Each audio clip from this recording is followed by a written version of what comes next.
एक बार महाराज जी हमारी कथा पिछले वर्ष महाशिवरात्रि पर हुई बागेश्वर धाम में।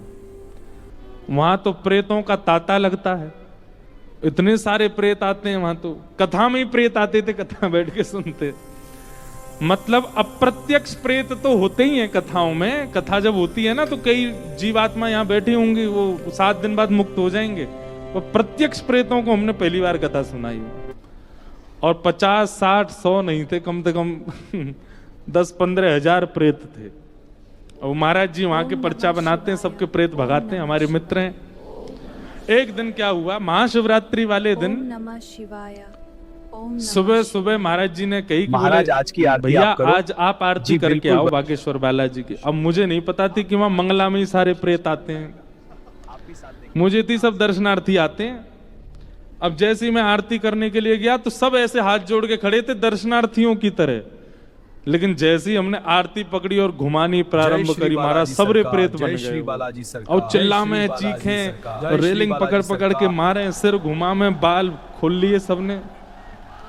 आरती में मेरे हाथ तो कांपन लगे, मैंने बालाजी मोह बचाओ, मैंने आज अंतिम दिन की कथा है।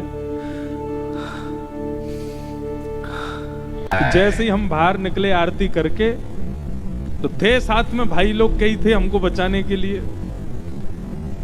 लेकिन उनमें से एक प्रेतनी, कैसे पता नहीं वो प्रेतनी थी तो वो माता जी, वो कहां से तोड़ ताड़ करके और लोग बागों के हाथ सीधे आके उनने मेरा पांव पकड़ा, और पांव पकड़ करके मुझे मुक्ति चाहिए, मुझे मुक्ति चाहिए, तुम ही दोगे।